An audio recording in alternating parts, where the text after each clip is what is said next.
मैं एक बात कहता हूं, अगर ये दोनों माज़अल्लाह हम जिस परस्ती कर रहे होते, दोनों बड़ी उम्र के लोग, बड़ी बड़ी दाढ़ियां, तो क्या लड़कों की कमी थी उस जमाने में? तो क्या लड़कों की कमी थी उस जमाने में? तो क्या लड़कों की कमी थी उस जमाने में?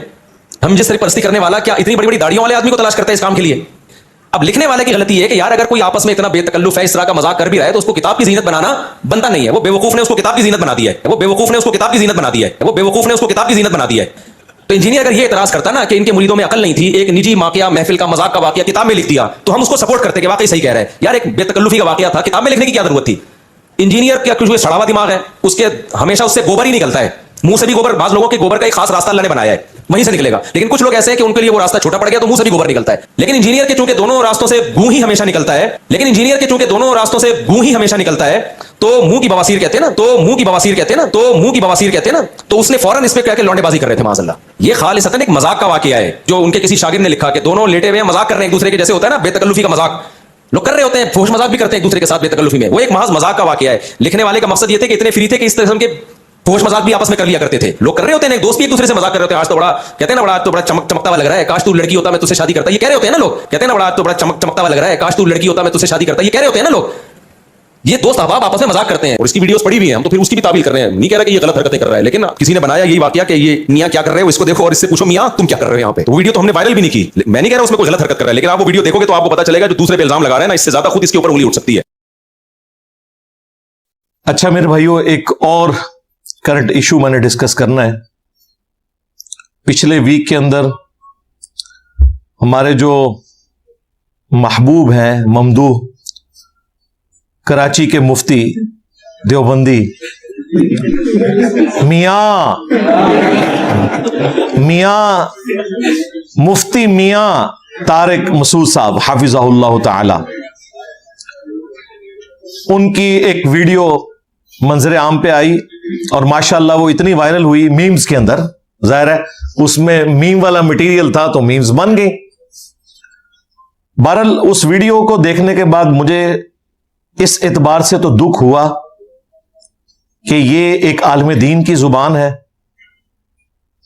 जो मिंबर रसूल पर बैठ के अल्लाह रसूल का दिफा नहीं कर रहा, 13वीं और 14वीं सदी के मौलवियों का दिफा कर रहा है। और खुशी इस बात की हुई कि अब हम इनकी अवाम को भी और अपने स्टूडेंट्स को बता सकते हैं कि ये वो लोग हैं जो 13वीं और 14वीं सदी के अपने बाबों की गलतियों को मानने के लिए तैयार नहीं, उल्टा दिफा में सामने आ जाते हैं। तो ये अपने गलत अकायद और नजरियात के अगेंस्ट कुरान और सुन्नत के दलाइल कहां से कबूल करेंगे? ये तो अपने बुजुर्गों का दिफा करने के लिए सामने आ गए हैं। तो जो उन्होंने अकीदे बनाए हुए हैं उनका तो बदरजा औला करेंगे दिफा, एक नेचुरल है। और दूसरी चीज जो पॉजिटिव निकली वो ये, मैं अरसे दराज से यह दावा कर रहा था कि जितने लोग भी इख्तलाफी मौज़ूआत के ऊपर गुफ्तगू करते हैं, जैसा कि गुफ्तगू करने का हक है, उन तमाम लोगों में सबसे सॉफ्ट बंदा, सबसे नरम बंदा अगर कोई है ना तो वो आपका उस्ताद है। वरना जितने लोग इन इख्तिलाफी मौज़ूआत के ऊपर बोलना शुरू करते हैं तो फिर कफन ही फाड़ते हैं।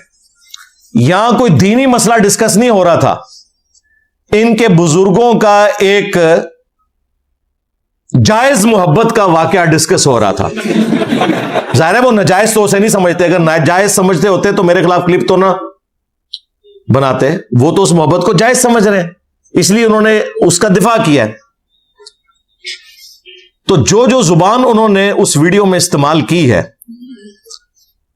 मुझे उस जुबान के इस्तेमाल करने से पर्सनली कोई दुख नहीं होता। इससे ज्यादा लोग मेरे ऊपर भौंकते हैं जब मुझे कादियानी कहते हैं। और कौन लोग कादियानी कहते हैं? जिनके बुजुर्गों ने चिश्ती रसूलुल्लाह, थानवी रसूलुल्लाह कलमों को एंडोर्स किया हुआ है, मुनाजरे लड़े हुए हैं। शिबली बोले इस तरह पढ़, ला इलाहा इल्लल्लाह शिबली रसूलुल्लाह,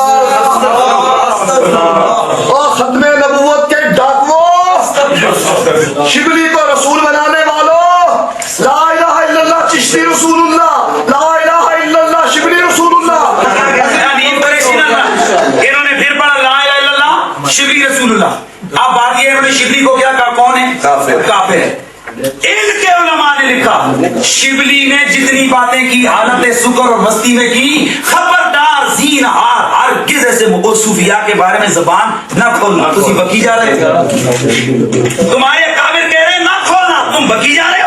खबरदार ज़ीनहार हरगिज़ ऐसे सूफिया के बारे में जबान ना खोलना। तुम बकी जा रहे हो, तुम्हारे काबिर कह रहे ना खोलना, तुम बकी जा रहे हो।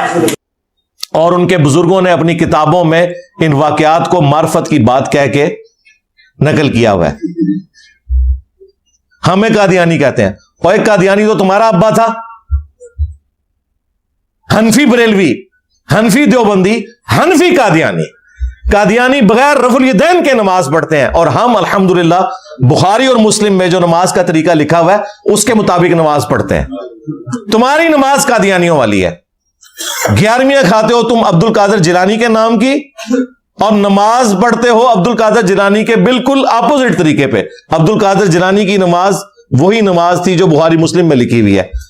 किसी 11वीं पे कभी अब्दुल कादिर जिलानी की किताब खोलकर उन्हें तो तालिबीन से नमाज का तरीका तो बता दो, फिर पता चल जाएगा कि अब्दुल कादिर जिलानी रहमतुल्लाह अलैह के सच्चे पैरोकार तुम हो या हमारे स्टूडेंट्स उसी तरीके पे हैं जो नबी इस्लाम ने सिखाया, और अब्दुल कादिर जिलानी ने भी वही तरीका लिखा। हम कोई अब्दुल कादिर जिलानी के पैरोकार नहीं है, वो भी उम्मती थे।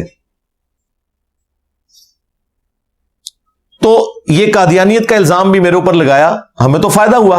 लोग जब स्टडी करते हैं तो उन्हें सिर्फ गुलाम अहमद कादियानी दज्जाल का नहीं पता चलता, उन्हें तो फिर चिश्ती दज्जाल, थानवी दज्जाल, शिवली दज्जाल, सादिक दज्जाल, पता नहीं किन्ने ने इन्हों के कलमे मुकते ही नहीं। और 6 नहीं जे है कलमे इन्हों के, है भी सारे पाओ ते 10-11 कलमे जे इन्हों के, खत्म ही नहीं होंगे। लेकिन मुफ्ती साहब ने जिस तरीके से गुस्से में आके गुफ्तगू की, ये बनती नहीं थी।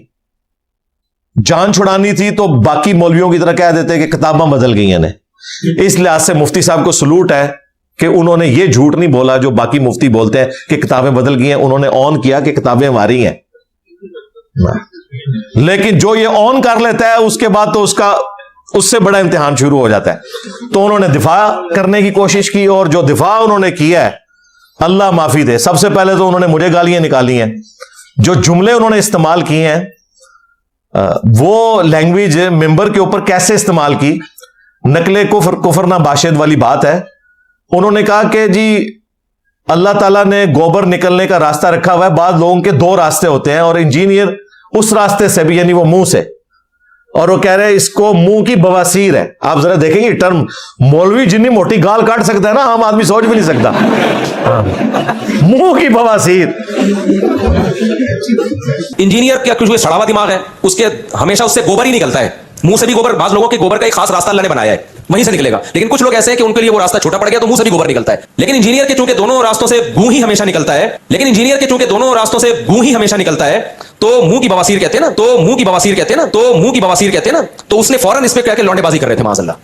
आप जरा टर्म्स देखें क्या यूज करते हैं ये,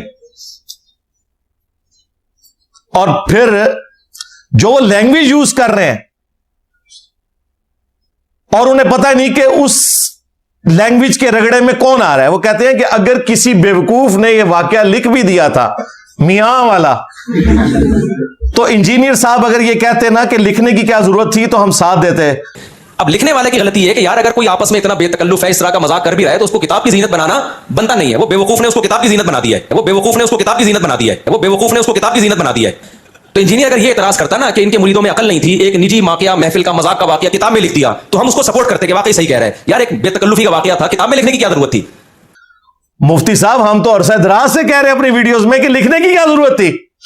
इस तरह के इश्क मशूकी के वाकयात कौन लिखता है अपनी किताबों में। हम तो पहले दिन से कह रहे हैं कि लिखने की क्या जरूरत थी। अच्छा, अब उसने वर्किंग कोई नहीं की हुई थी, उसने पता क्या कहा, उसने कहा अगर उस बेवकूफ ने लिख भी दिया था, और बेवकूफ पता कौन है, हकीमुल उम्मत अशरफ अली थानवी। लिहाजा जो बरेलवी कहते थे ना ये मरीजुल उम्मत है, मुफ्ती साहब ने आधी बात मान ली है कि मरीजुल उम्मत है या नहीं है, ये बेवकूफुल उम्मत है। बेवकूफ का है इन्होंने, किसको, अशरफ थानवी को। हो सकता है इस पे भी अब रुजू करना पड़े, बड़े किसी मुफ्ती ने सुन लिया, उन्हें कहना तू यार कितने साढ़े बुजुर्गों को बेवकूफ कह देता है। लेकिन वर्किंग नहीं थी। और ये ऐसे खतरनाक वाकयात है। मेरी वीडियोस जब मौलाना तारिक जमीर साहब ने देखी ना, तो मुझे उन्होंने फोन किया, मुझे कहते हैं यार ये वाकई लिखा हुआ है किताबों में। मैंने कहा जी थानवी साहब ने किताब लिखी है अरवाह सलासा, और उसका नाम रखा गया है हकायात औलिया, यानी औलिया की हकायात। ये औलिया इनके ये कुछ करते रहे। हाँ, तो फिर उन्होंने मुझे कहा ये किताब मुझे भेजो। इसमें वो दोनों वाकयात हैं, एक मियां वाला और दूसरा जो कासिम नौतवी साहब कब्र से निकल आए थे बेदारी में, देवबंद के 2 मौलवियों की सुलह करवा के वापस कब्र में चले गए। मैंने कहा था ये जवाब कभी नहीं दे सकेगा, मैंने इसका पेपर आउट किया था। अब ये कह रहे हैं वो कब्रों से फैज ये होता है कि जिस तरह हजरत उमर ने ख्वाहिश की थी मैं कब्र रसूल के साथ दफन हूं। ना मुफ्ती साहब ना, मेरा नबी सा है ही कोई नहीं, तेरे बाबे थे शे ही कोई नहीं। ये नहीं है, वो कब्रों से फैज ये है कि तुम्हारा कासिम नौतवी कब्र से निकल आया बेदारी में, और कौन निकल कर रहा है? अशरी थानवी साहब। 2 मौलवियों की सुलह करवा के गया, और वो मौलवी जिसको मिलने आया था ना, वो सख्त सर्दियों के अंदर उसका लिहाफ भीग गया था पसीने की वजह से। पता नहीं कुछ और भी निकल गया होगा। पाजी मुर्दा निकल के आ जाए बाहर। ये था जनाब वो जो कहते थे ना हम कब्रों से खवास के तरीके से फैज लेते हैं, जो अल मुहन्नद में लिखा था वो ये है। कोई जवाब नहीं। फिर कहता नहीं नबी इस्लाम की जो जिस्मानी हयात है कब्र में, वो तो इंजीनियर साहब भी मानते हैं बिल्कुल जिस्म अतर सलामत है, लेकिन तुम जिस जिस्मानी हयात को मानते हो उसमें कब्र मुबारक से हाथ भी बाहर निकालते हो। मैंने ये दलील दी थी, तो पी गया। तेरे मुफ्ती आजम प्लेनेट अर्थ देवबंद तकी उस्मानी साहब ने दरसे हदीस में ये झूठा वाकया सुनाया। तो मौरखीन ने लिखा है कि जो ही ये शेर पढ़े तो रोज़ा अक़दस में से नबी करीम सरवर दो आलम सल्लल्लाहु अलैहि वसल्लम का दस्ते मुबारक जाहिर हुआ, और हजारों इंसानों ने यह नजराना किया कि दस्ते मुबारक जाहिर हुआ।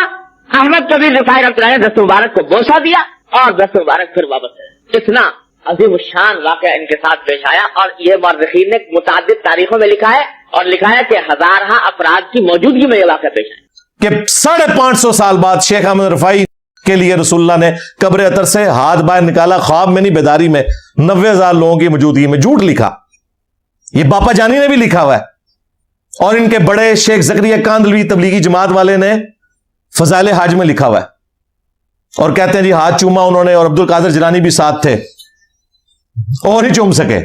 और मैं तो जाके उन्हें को नहीं चूमिया भाई, हालांकि वो पीर था, मुरीद तो शेख अहमद रफाई था। झूठा वाकया। ये तुम मानते हो जिस्मानी हयात, इसका जवाब दे। नहीं दे सकते।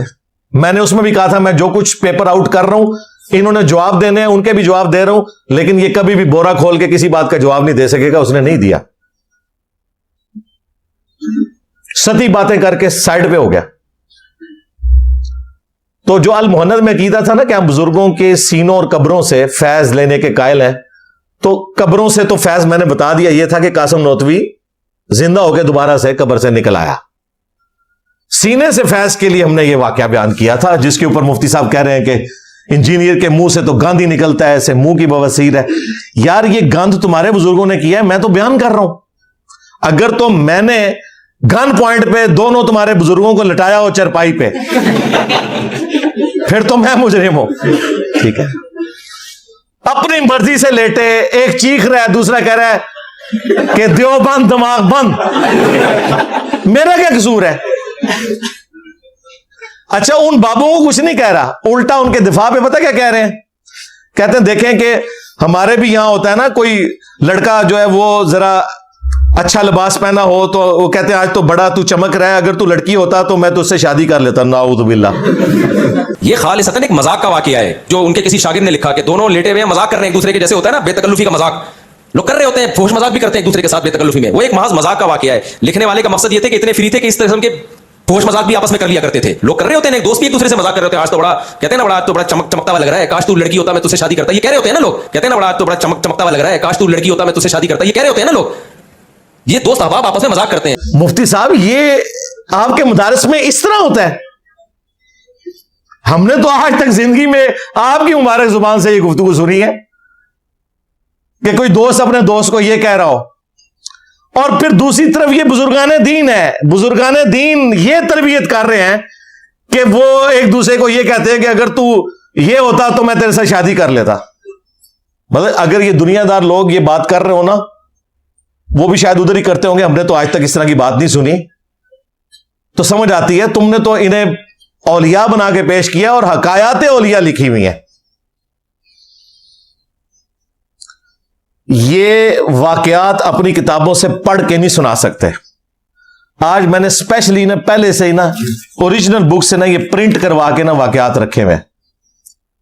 चूंकि ये मुफ्ती साहब ने इतने गंभीर किस्म के इल्जामात लगाए मेरे ऊपर, मैंने पहली दफा इरादा किया कि मैं आपको वर्ड बाई वर्ड ये सुनाऊं। अभी तक तो मैं बिल मफहूम बयान करता था और मैं ये कहता था कि मेरी जुबान इजाजत नहीं देती कि मैं वो अल्फाज पढ़ूं भी, लेकिन चूंकि मुफ्ती साहब ने अपने बुजुर्गों की हमीयत में मुझे गालियां निकाली हैं, तो मैंने तो आपको बताया कि मैं नीचे को बाबा छटना। जिसने दीन के साथ गद्दारी की लम्हा पा लेना है मैं उन्होंने। मैं नबी सा है ही कोई नहीं, तेरे बाबे थे शाह ही कोई नहीं। तो मैंने आज इरादा किया कि मैं ये वर्ड बाई वर्ड पढ़ूं और जो बंदी भोली अवाम उनको मुखातिब करूं कि इसे सुनो और जाके मैच करो कि क्या ये लैंग्वेज उलमाए दीन की होती है, मुफ्तिया की होती है, ये मदारिस के अंदर ये काम करते हैं और मजमे में करते हैं, टीनेजर्स बच्चों के सामने करते हैं, उन्हें ये तालीमात देते हैं। ये भी झूठा दिफा कर रहा है कि नहीं वो लादा से हुआ था, वो मजमे में हुआ है और वहां टीनेजर्स बच्चे थे। और मजे की बात बताऊं, उस वक्त अशरफ अली थानवी साहब भी टीनेजर थे। हाँ जी। और ये कोई ऐसा मामला नहीं है, ये आजकल जो फिल्में भी इस किस्म की आ रही है ना, इसी उम्र के ही है। ये कह रहे हैं ना लंबी लंबी दाढ़ियों वाले, कोई लंबी लंबी दाढ़ियों नहीं, छोटी उम्रों के ही थे जिस वक्त का ये वाकया है। मैं वो सन भी बता देता हूं आपको, अंदाजे से उसके करीब करीब ले जाऊंगा। कोई ऐसा मामला नहीं था, कोई लंबी दाढ़ियों वाले नहीं थे। और देखें क्या लैंग्वेज इस्तेमाल कर रहा है, खुद बता रहा है, कह रहा है उनके लिए लड़के थोड़े थे जो उन्होंने बाबो नहीं करना था। मैं एक बात कहता हूं, अगर ये दोनों माज अल्लाह हम जिस परस्ती कर रहे होते, दोनों बड़ी उम्र के लोग, बड़ी बड़ी दाढ़ियां, तो क्या लड़कों की कमी थी उस जमाने में? तो क्या लड़कों की कमी थी उस जमाने में? तो क्या लड़कों की कमी थी उस जमाने में? हम जिस तरह परस्ती करने वाला क्या इतनी बड़ी बड़ी दाढ़ियों वाले आदमी को तलाश करता है इस काम के लिए? देखा, यही बात जब मैंने की थी अब्दुस्तारी हिदी साहब वाले क्लिप के अंदर कि तुम्हारे मदारिस में ये कुछ होता है, तो इनको बुरा लगा। वो खुद मान रहा है, कहते हैं लड़के थोड़े थे, हमें पता है लड़के बहुत हैं। और दूसरा, जो ये तुम कहते हो कि लंबी लंबी दाढ़ियों वाले करेंगे, तो मुझे बताओ मुफ्ती अब्दुल अजीज, क्या उसकी सफेद दाढ़ी नहीं थी? और सामने जिस बच्चे के साथ वो जबरदस्ती कर रहा था, वो भी कम से कम 22-25 साल का था, उसकी भी इतनी बड़ी दाढ़ी थी। लिहाजा मुफ्ती साहब, ये आपका जो इतराज है ना कि दाढ़ियों वाले आपस में नहीं कर सकते, इसकी तो वीडियो निकली हुई है। और वो मुफ्ती अब्दुल अजीज भी खुद देवबंदी है और वीडियो भी खुद उसने बनाई, उस स्टूडेंट ने जिसका इस्तेसाल हो रहा था। ये आपका कहना कि लड़के थोड़े से, नहीं, मुफ्तियों के लिए ना वो लड़के छोड़ते हैं ना बड़ी उम्र के छोड़ते हैं, लत पड़ी हुई है उनको। ये इसका जो ये कहना ना, ये भी बिल्कुल बातिल है। वीडियो मौजूद है। मुझे बताएं, मुफ्ती अब्दुल अजीज, वाइट दाढ़ी है, उस बच्चे की भी इतनी दाढ़ी है, कुछ छोटा बच्चा तो नहीं था वो। ये कहना कि दाढ़ियों वाले कैसे कर सकते हैं? और आखिर में ना इसने ना वो जैसे कहते हैं ना चुटकी काटने की कोशिश की। कहते हैं जी इंजीनियर साहब की भी एक वीडियो हमारे पास मौजूद है और इसकी वीडियोस पड़ी हुई हैं, हम तो फिर उसकी भी ताबील कर रहे हैं। नहीं कह रहा कि ये गलत हरकतें कर रहा है, लेकिन किसी ने बनाया यही वाकया कि ये मियां क्या कर रहे हो, इसको देखो और इससे पूछो मियां तुम क्या कर रहे हो यहाँ पे। तो वीडियो तो हमने वायरल भी नहीं की। मैं नहीं कह रहा उसमें कोई गलत हरकत कर रहा है, लेकिन आप वो वीडियो देखोगे तो आपको पता चलेगा जो दूसरे पे इल्जाम लगा रहे हैं ना, इससे ज्यादा खुद इसके ऊपर उंगली उठ सकती है। और वो वीडियो जो इंजीनियर साहब ने खुद अपलोड की हुई है 8 से 12 साल पहले, शेख जुबैर साहब के साथ मेरे रहिमहुल्लाह ताला 100 क्वेश्चंस रिकॉर्ड हुए थे। 17 जून 2009 को, आज है 25 अगस्त 2024, यानी ऑलमोस्ट आप समझ लें 15 साल पुरानी बात है। तो वो 100 क्वेश्चंस मैंने किए और वो लैपटॉप के ऊपर रिकॉर्डिंग हुई थी, लैपटॉप के वेब कैम के ऊपर। मैं इस तरफ बैठा हुआ था, वो उस तरफ थे। मैं वीडियो में नजर नहीं आ रहा, लेकिन एंड पे मैं लैपटॉप बंद करने के लिए सामने आया वो कुर्सी से उठ गए कि ये बंद कर ले बैठ के, क्योंकि सवाल मैंने बड़ा क्रिटिकल किया था, 3 तलाक का मसला। मुझे पता था कि वो जवाब नहीं देंगे, तो मैंने उन्हें कहा आपकी मर्जी, क्योंकि उनका मौकिफ हमारे वाला था कि एक मजलिस की 3 तलाकें 3 ही होती है। अहले हदीस तो इस मसले को नहीं मानते, उन्हें खतरा था अपने उलमा का भी। तो फिर इस सवाल के बाद मैं उठ के आया, बंद करने लगा, तो वो तलाक के ऊपर उन्होंने डिस्कशन शुरू कर दी एक टॉपिक पे। तो उन्होंने मेरे कंधे के ऊपर यूं हाथ रखा और फिर साथ ही उनका ये पहले कैमरा बंद करो। वो कैमरा, चूंकि वो तलाक के ऊपर डिस्कशन कर रहे थे उसी टॉपिक पे जो वीडियो में नहीं रिकॉर्ड करवाना चाहते थे, बस ही वो उन्होंने कंधे पे हाथ रखा है और इन्होंने कहा कि इंजीनियर साहब की एक हमारे पास लीक वीडियो मौजूद है जो इंजीनियर साहब ने खुद चढ़ाई हुई है। सर आखिरी सवाल है, वो आपकी मर्जी, आप जवाब दें या ना दें, वो तलाक सलासा का मसला है। बस उसको बाद में सही इंशाल्लाह। अच्छा, सर बड़ा शुक्रिया आपका, जज़ाकुमुल्लाह खैर, बढ़िया आपने शफ़क़त फरमाई है। अल्लाह ताला कबूल करे, लिखा है माशाअल्लाह। अभी एक और मसला तलाक सलासा के बारे में इंशाल्लाह में तहकीक करनी है। और बेवकूफो, ये तो सुन्नत है, सही बुखारी में मौजूद है। अब्दुल्ला इब्ने उमर कहते हैं नबी अलैहिस्सलाम ने मेरे कंधों पे यूं हाथ रख के मुझे फरमाया था कि अब्दुल्ला, जब तू सुबह कर ना तो शाम का ख्याल अपने दिल में ना लाना, और जब शाम करे तो सुबह का ख्याल अपने दिल में नहीं लाना। इस दुनिया में तुमने मुसाफिरों की तरह, गरीबुल वतन लोगों की तरह रहना है। बस ये दुनिया एक मुसाफिर खाना है। कोई अच्छा टीचर अपने स्टूडेंट को जब समझाता है तो इस तरह प्यार मोहब्बत से उसके कंधे पर हाथ रखता है। और तुम्हारे बाबे तो लिटा रहे हैं और दूसरा बाबा चीख मार रहा है कि बस कर।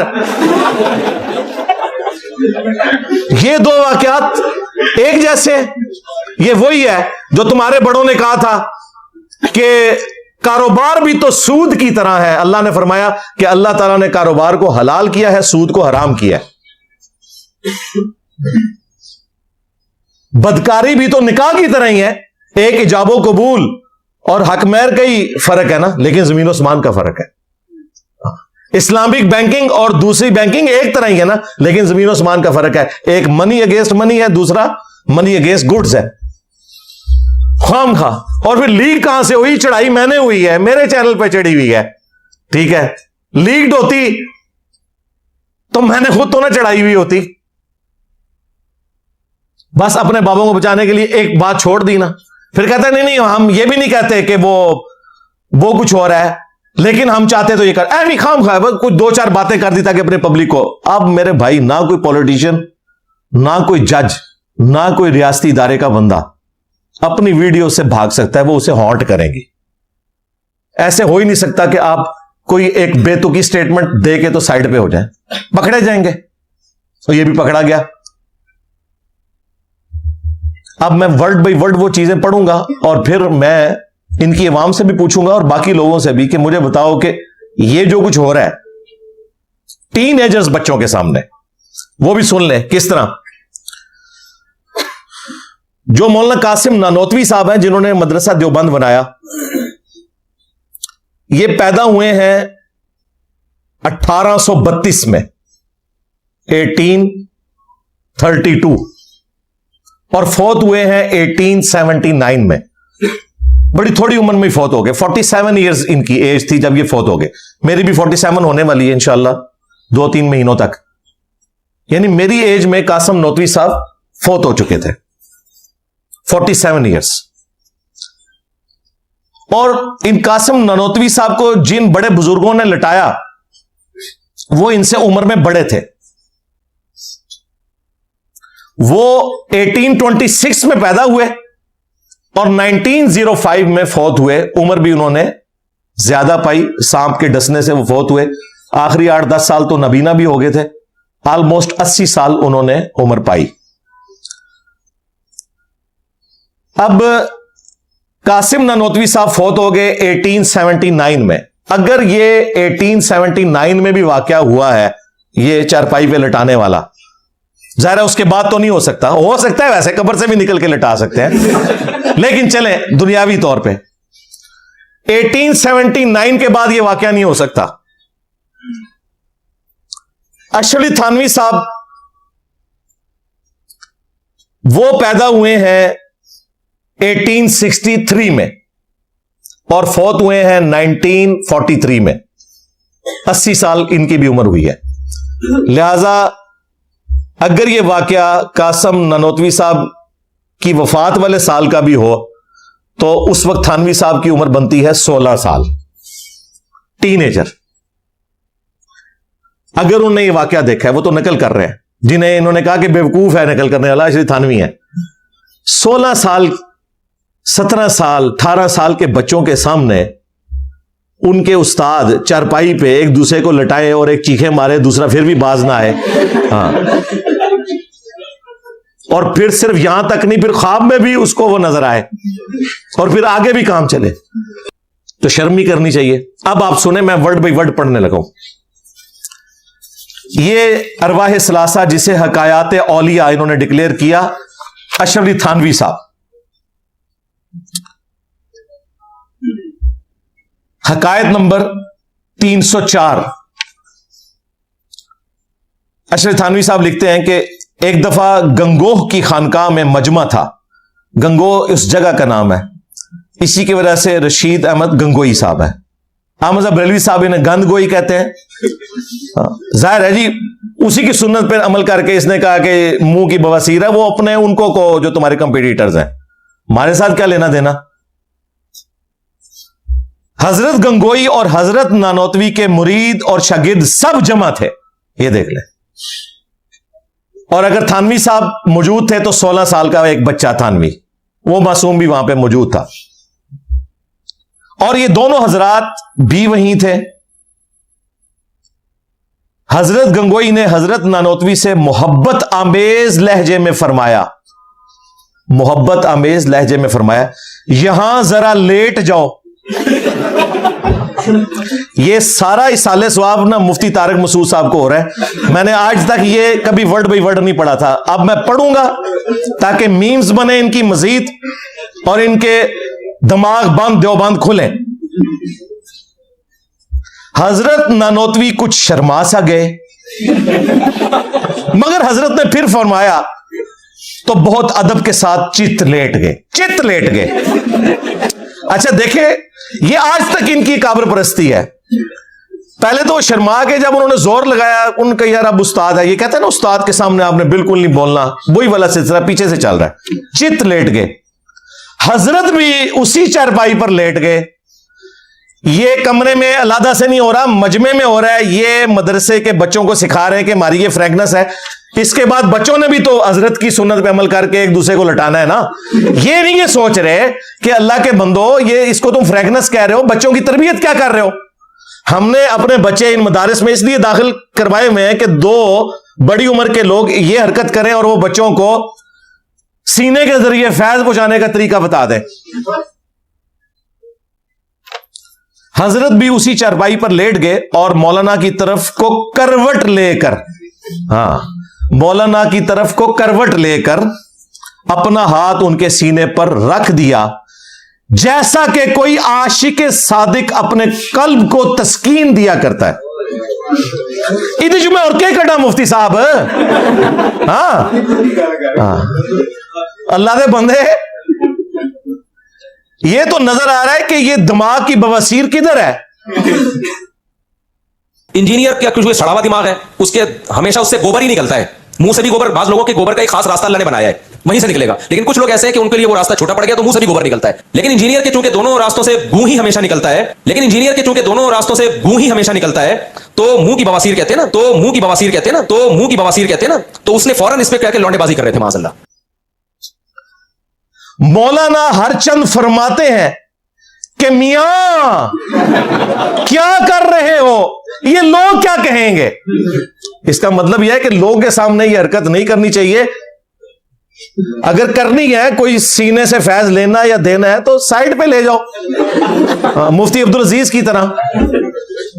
और क्या मतलब निकालूं, आप बताएं इसका क्या मतलब है। जाए इंटरनेशनल कोर्ट में ये ले जाए, उन्हें कहे जो कड्डो के कड, उन्होंने तो निकाला है, स्पॉटलाइट फिल्म बनाई हुई है भाई। वेटिकन सिटी के पॉप्स ने जो गलत हरकतें की हैं लड़कों के साथ और वहां की नंस के साथ, उन्होंने तो वीडियो बना दी है, वो तो कोई लिहाज नहीं करते। यहां पे भी हाजी अब्दुल वहाब साहब रहिमहुल्लाह, जो तबलीगी जमात के बड़े थे रायविंड में, जब उन्हें शिकायतें मिली, मैं 30-40 साल पहले की बात कर रहा हूं, तो उन्होंने फिर पाबंदी लगा दी कि कोई टीनेजर बच्चा अपने वालिद या बड़े भाई के बगैर तबलीगी जमात के चिल्ले में या सरोजे में नहीं निकलेगा। सलाम है, वो भी देवबंदी थे, लेकिन उन्हें समझ थी कि ये हरकतें हो रही हैं।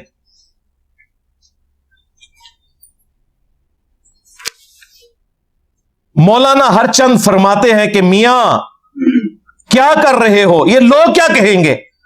हजरत ने फरमाया कि लोग कहेंगे, कहने दो।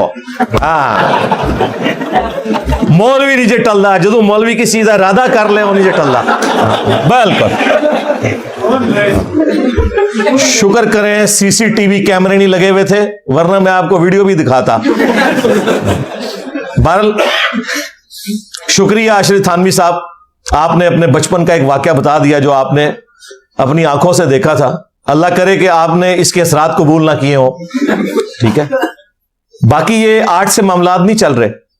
हाफिज इब्ने कसीर ने अल बिदाया वन नहाया, जो तारीख इब्ने कसीर है, उसमें 8 से 700 साल पहले लिख के गए हैं वो। उन्होंने कहा कि ये जो बदफेली वाला अमल है, कोई हुकूमती ओहदेदार, कोई काजी यानी जज, कोई फकीह, कोई मुफ्ती, कोई आलिम इस अमल से महफूज नहीं है सवाए उसके कि जिसे अल्लाह बचा ले। और साथ उन्होंने लिखा कि जब आप सफर पर हों तो अपने बच्चों की पहुंच से इन बुजुर्गान दीन को दूर ही रखें। हाफिज इब्ने कसीर से मैंने नहीं लिखवाया था। मैंने हाजी अब्दुल वाहिद साहब को नहीं कहा था कि आप ये पाबंदी लगाएं कि कोई भी टीनेजर बच्चा अपने बड़े भाई या वालिद के बगैर तबलीग में नहीं निकल सकता। उन्हें पता था कि ये सारी खराबियां हो रही हैं। लो जी, इसकी अगली किस्त टर्मिनेटर 2। हाँ जी, हाँ जी, मियां 2 आ रहा है। और यह भी नकल करने वाला जो बेवकूफ बकौल मुफ्ती साहब के, वो इनका बहुत बड़ा आलिम है, आशिक इलाही मेरठी, बहुत बड़ा आलिम दीन। अब देखें, ये बातें आपको डॉक्टर सरार साहब ने तो नहीं बतानी थी, वो तो इन दोनों को पता नहीं क्या कुछ समझते थे, उन बेचारों को तो नहीं पता। और जब मेरी उनसे डिस्कशन, उनका कि जी इंजीनियर साहब, मैं इख्तलाफी मौजुआत में उम्मी हूं, मुझे नहीं पता, मैंने तो जिंदगी कुरान पे लगाई है। तो हमारी मजबूरी है कि हमने हर टॉपिक को डिस्कस करना है। हमने तो फ्री ये जनरल स्टोर खोला हुआ है, अल्हम्दुलिल्लाह, मेट्रो है बल्कि। तज़किरतुर रशीद, उसमें आशिक इलाही मेरठी साहब लिखते हैं कि जो रशीद अहमद गंगोई साहब है, यानी जिन्होंने जबरदस्ती लटाया था साद कासिम नौतवी साहब को, अब वो उसकी हिकमत बता रहे हैं कि वो लटाया क्यों था, उसके बाद क्या निकला। वो कहते हैं, रशीद अहमद गंगोई साहब ने फरमाया, मैंने एक बार ख्वाब देखा कि मौलवी मोहम्मद कासिम नानोतवी उरूस की सूरत में, यानी कि दुल्हन की सूरत में मौजूद है और मेरा उनसे निकाह हुआ है। हाँ जी, हाँ जी। अब मैं वो वाला मौलवी था, कहता कहो सुभान अल्लाह। अच्छा, सो जिस तरह औरत और शोहर में एक दूसरे से फायदा पहुंचता है, इसी तरह मुझे उनसे और उन्हें मुझसे फायदा पहुंचा है। लो जी, काम भी खत्म। हाँ। मुफ्ती साहब उन 10 बवासीर किथे है। इंजीनियर का कुछ सड़ा हुआ दिमाग है, उसके हमेशा उससे गोबर ही निकलता है, मुंह से भी गोबर। बाज लोगों के गोबर का एक खास रास्ता अल्लाह ने बनाया है, वहीं से निकलेगा। लेकिन कुछ लोग ऐसे हैं कि उनके लिए वो रास्ता छोटा पड़ गया तो मुंह से भी गोबर निकलता है। लेकिन इंजीनियर के चूंकि दोनों रास्तों से गूं ही हमेशा निकलता है, तो मुंह की बवासीर कहते हैं ना, तो उसने फौरन इस पे क्या लौंडेबाजी कर रहे थे माज़अल्लाह। कोई रह गई इसमें चीज, मुझे बताएं। आप ये कह सकते हैं कि जी ये ख्वाब पे तो कोई इख्तियार नहीं है, बिल्कुल हम आपके साथ हैं, लेकिन ये शैतानी ख्वाब है, इसको शैतानी ख्वाब रहने दें, इसे लिखने की क्या जरूरत है। और देखें, सिर्फ शादी तक नहीं, अगली बातें भी लिखी हुई हैं। और फिर इसके बाद उन्होंने उसे जस्टिफाई किया है कि ये शादी हुई है, इसके अंदर ये इशारा था कि जो ये औलाद होगी तो उस औलाद की तरबियत बाद में रशीद अहमद गंगोई साहब ने करनी थी, क्योंकि कासिम मियां तो 47 ईयर्स की एज में फौत हो गए। बाद में कासिम नौतवी साहब के बाद रशीद अहमद गंगोई साहब को सरपरस्त आला देवबंद मदरसे का चुना गया, और वो ऑलमोस्ट उनकी वफात के बाद तकरीबन कोई आप समझ लें 25 साल तक जिंदा रहे हैं और देवबंद मदरसे को चलाते रहे। ख्वाब की ताबीर वाकई पूरी हुई है आपकी नजर में। और फिर एंड पे वो आयत लिख रहे हैं, अर्रिजालु कव्वामून अलन निसा, मर्दों को अल्लाह ने औरतों पर हाकिम बनाया है।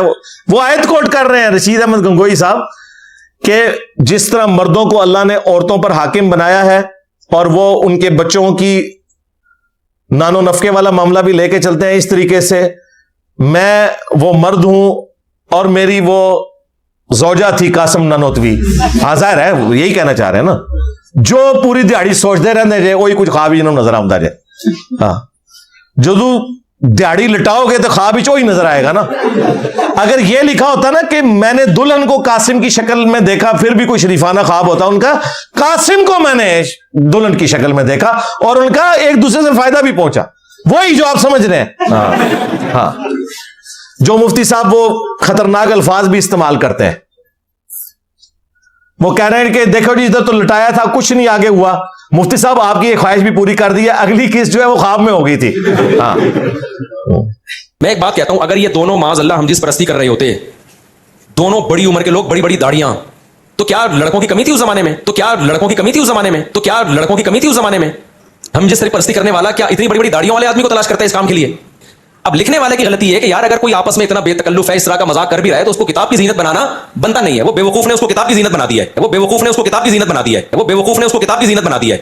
तो इंजीनियर अगर ये इतराज करता ना कि इनके मुरीदों में अकल नहीं थी, एक निजी वाकया, महफिल का मजाक का वाकया किताब में लिख दिया, तो हम उसको सपोर्ट करते कि वाकई सही कह रहे हैं यार, एक बेतकल्लुफी का वाकया था, किताब में लिखने की क्या जरूरत थी? इंजीनियर क्या कुछ सड़ा हुआ दिमाग है, उसके हमेशा उससे गोबर ही निकलता है, मुंह से भी गोबर। बाज लोगों के गोबर का एक खास रास्ता अल्लाह ने बनाया है, वहीं से निकलेगा। लेकिन कुछ लोग ऐसे हैं कि उनके लिए वो रास्ता छोटा पड़ गया तो मुंह से भी गोबर निकलता है। लेकिन इंजीनियर के चूंकि दोनों रास्तों से गूं ही हमेशा निकलता है, लेकिन इंजीनियर के चूंकि दोनों रास्तों से गूं ही हमेशा निकलता है, तो मुंह की बवासीर कहते हैं ना, तो मुंह की बवासीर कहते हैं ना, तो मुंह की बवासीर कहते हैं ना, तो उसने फौरन इस पे कह के लौंडेबाजी कर रहे थे माज़अल्लाह। ये खालिसतन एक मजाक का वाकया है जो उनके किसी शागिर्द ने लिखा कि दोनों लेटे हुए मजाक कर रहे हैं एक दूसरे के, जैसे होता है ना बेतकल्लुफी का मजाक लोग कर रहे होते हैं, फोश मजाक भी करते हैं एक दूसरे के साथ बेतकल्लुफी में। वो एक महज मजाक का वाकया है। लिखने वाले का मकसद ये थे कि इतने फ्री थे कि इस तरह के फोश मजाक भी आपस में कर लिया करते थे। लोग कर रहे होते हैं, एक दोस्त भी एक दूसरे से मजाक कर रहे होते हैं, आज तो बड़ा कहते हैं ना, बड़ा आज तो बड़ा चमकता हुआ लग रहा है, काश तू लड़की होता मैं तुझसे शादी करता। ये कह रहे होते हैं ना लोग, कहते हैं ना, बड़ा आज तो बड़ा चमकता हुआ लग रहा है, काश तू लड़की होता मैं तुझसे शादी करता। ये कह रहे होते हैं ना लोग। ये दोस्त अहबाब आपस में मजाक करते हैं और इसकी वीडियोस पड़ी भी हैं, हम तो फिर उसकी भी ताबील कर रहे हैं। नहीं कह रहा कि ये गलत हरकतें कर रहा है, लेकिन किसी ने बनाया यही वाकया कि ये मियां क्या कर रहे हो, इसको देखो और इससे पूछो मियां तुम क्या कर रहे हो यहाँ पे। तो वीडियो तो हमने वायरल भी नहीं की, मैं नहीं कह रहा उसमें कोई गलत हरकत कर रहा है, लेकिन आप वो वीडियो देखोगे तो आपको पता चलेगा जो दूसरे पे इल्जाम लगा रहे हैं ना, इससे ज्यादा खुद इसके ऊपर उंगली उठ सकती है। जी इतनी लंबी लंबी दाढ़ियों वाले कैसे करेंगे? मुफ्ती अब्दुल अजीज की भी इतनी लंबी दाढ़ी थी, और वो जो बच्चा था जिसको उसने लालच दिया हुआ था कि मैं तुझे आखिरी साल पास कर दूंगा, उसकी भी इतनी बड़ी दाढ़ी थी। ये तो जबरदस्ती कर लेते हैं दाढ़ी वालों के साथ, और मर्जी से तो क्या कुछ करवाते होंगे।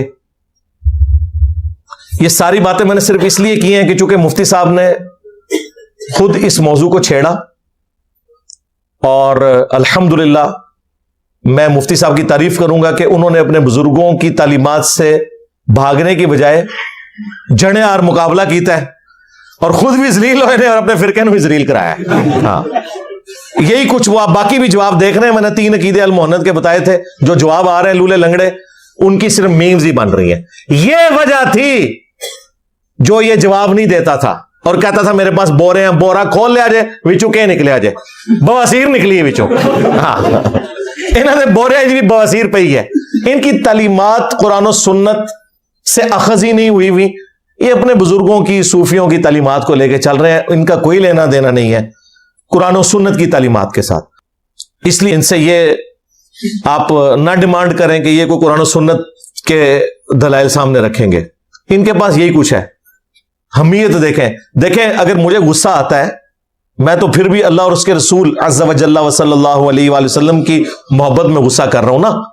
इनका गुस्सा देखें अपने बुजुर्गों के लिए, किस तरह नथने फूले में और क्या क्या गालियां वो इस्तेमाल कर रहा है, क्या लैंग्वेज यूज कर रहा है। ये अपने बीवी बच्चों के साथ बैठ के अपनी वो वीडियो नहीं देख सकता जो इसने लैंग्वेज यूज की है। इससे आप अंदाजा लगाएं, ये हमें दर्स देते थे कि इंजीनियर साहब अखलाक से बात करें। मेरा दावा है मुझसे ज्यादा सॉफ्ट बंदे ही कोई नहीं अल्लाह के फजल से। इख्तलाफी मौज़ूआत के ऊपर। तुम सिर्फ अपने बाबों का दिफा करने निकले हो तो तुम्हारी जुबान से वो गालियां निकल रही हैं। अभी तो बाबों के अकायद और नजरियात का दिफा नहीं किया, वो तो इससे बड़ी चीज थी ना, वो तुमने क्या करना था। सिर्फ एक जिंदगी का मिशन है, किसी तरीके से हमारे बाबे जस्टिफाई हो जाए। देखें हमने कितने फिरके बदले। लोग कहते हैं इंजीनियर साहब बात की है तो वो इतने कॉन्फिडेंस से क्यों करते हैं। भाई वो मेरा अकीदा होता है, और जहां मुझे गलती लगती है मैं इस्लाह करता हूं। मुझसे ज्यादा रुजू किसने किए होंगे, मैं खुद बताता हूं कि मैं पहले बरेलवी रहा, फिर देवबंद, फिर अहले हदीस, शिया को भी स्टडी किया, सारे फिरके देखे। ये तो मैं खुद बता रहा हूं कि मैं हर तरफ रहा हूं और उसके बाद रुजू करता चला गया। फिर वीडियोस में भी अगर कहीं मिस हैंडलिंग हुई है तो मैंने वीडियो अलग से रिकॉर्ड करवाई है। इंजीनियर मोहम्मद अली मिर्जा के 10 रुजू, एक वीडियो रिकॉर्ड करवाई, और वक्तन फक्तन जो वीडियोस हैं वो अलग से फिर भी मैंने एक वीडियो रिकॉर्ड करवा दी ताकि वो सारी चीजें एक जगह जमा हो जाए। अब भी अगर मुफ्ती साहब आप भी थोड़ी जुर्रत करें और इन वाकयात के ऊपर रुजू कर लें तो क्या जाएगा, ना कोई मीम बनेगी, ना हमारी तरफ से कोई गिला शिकवा होगा, हम तो उल्टा आपको अप्रिशिएट करेंगे। अब आप सोच रहे होंगे कि अगर ये अपने बुजुर्गों को गलत मान लें तो इसमें हर्ज क्या है। ये कोई कुरान हदीस का मसला तो नहीं है। हर्ज ये है कि अगर बाबे जाते हैं ना तो फिरका भी सारा फारिग होता है। If there is no Qasim Nanotvi there is no Deoband. If there is no al Muhannad al Mufannad there is no देवबंदियत। If there is no Husamul Haramain there is no बरेलवियत। यह मसला है। तो फिर भी क्या फर्क पड़ता है। आपने तो हमें कहानी कराई थी, मुफ्ती साहब ने भी बयान किया हुआ है कि बड़े से बड़ा कोई बुजुर्ग हो, गौस, कुतुब, अब्दाल, वो किसी सहाबी, और सहाबी भी फिर हजरत मुआविया को लेके आते हैं। हाँ, वो शिया का भी घोड़ा है और इधर सुन्नियों का भी घोड़ा है, हजरत मुआविया का घोड़ा। ठीक है, उसके कदमों की खाक को कोई बड़े से बड़ा बुजुर्ग नहीं पहुंच सकता। तो जब ये हाल है तो नबी अलैहिस्सलाम की तालीमात के मुकाबले पे अगर किसी बाबे की तालीमात है तो तुम तो साहबी के घोड़े के कदमों की खाक के बराबर नहीं उन्हें समझते थे। तो बलि चढ़ाओ बाबों को, क्या फर्क पड़ता है। या कह दो कि ये उनसे गलत हुआ, बाकी चीजें ठीक थी, ये कह दो। ये भी जरूरत नहीं है। और हमें कहते हैं इंजीनियर साहब बाबों की तौहीन करते हैं, और तुम तो कहते हो कि तुम्हारे बाबे साहबी के घोड़े के कदमों की खाक के बराबर नहीं है। हालांकि ये जाली तुम्हारी बात है। कोई आम मुसलमान भी किसी जानवर के कदमों की खाक नहीं हो सकता। हाँ, मुसलमान की हुर्मत काबे से भी बढ़ के है। जामिया तिर्मिज़ी में और सुन्न इब्न माजा में हदीस मौजूद है। यह जाली मसला तुम्हारा और तुम्हारे बुजुर्गों का है। हम नहीं मानते, ना हम शिया के घोड़े को मानते हैं, ना सुन्नियों के मुआविया घोड़े को मानते हैं। बिल्कुल ये फ्रॉड है। लेकिन फिर भी तुमने तो माना ना कि हजरत मुआविया के घोड़े के कदमों की खाक अफजल है तुम्हारे बुजुर्गान दीन गौस कुतुब अब्दाल से। तो मेरा नारा तो तुमसे सॉफ्ट है। मैंने तो कहा है मेरे नबी सा है ही कोई नहीं, तेरे बाबे थे शाह ही कोई नहीं। तुम तो कह रहे थे कि सहाबी के घोड़े की कदमों की खाक जैसा है ही कोई नहीं, गौस कुतुब ते अब्दाल शाह ही कोई नहीं। तुम्हारा नारा तो ज्यादा सख्त है। मैं तो नबी इस्लाम के मुकाबले में ला रहा हूं, तुम तो एक जानवर के घोड़े के कदमों की खाक के बराबर भी नहीं बाबों को समझ रहे। तुमने तो ज्यादा बाबों की तौहीन की हुई। अगर ये तौहीन है तो कहते सन जी ये साबित करो, लो सामो साबित करता जे मैं। मेरा ख्याल है मुफ्ती साहब के लिए इतनी खुराक काफी है। हाँ, इंशाअल्लाह ताला इससे उनको आराम आ जाएगा। उम्मीद है कि वो रुजू लाएंगे। मैं नहीं चाहता था मैं ये रिकॉर्डिंग करवाता, पुरानी वीडियो से ही हमारे स्टूडेंट्स ने मीम्स बना बना के इन्हें जो जवाब दिया। लेकिन फिर भी चूंकि एक बहुत बड़ा वाकया था इस एतबार से कि वो जेलम में आपको पता ड्रामा लगाने आए थे 2-3 साल पहले, तो 2-3 साल लगे हैं बोरा खुलने में, और बोरे जो निकले आ जाए और तुम्हारे सामने आ गया। लिहाजा जिन स्टूडेंट्स को कोई वाम था ना कि इसके पास कोई शय है तो सीजे तक ले आ जाए, के निकले आ जाए बोरे जो बवासीर निकली जाए। हाँ, बकौल इसके। हाँ, हम तो दुआ खैर ही करेंगे कि अल्लाह ताला जो बंदी अवाम को समझ दे, और ये जो सर बुलंद जो बंद कहते हैं ना, ये दिमाग बंद सर बंद दिमाग बंद, इससे बाहर निकले और मुस्लिम हो जाए। हाँ सीधी सी बात है, फिरकों से बाहर निकले।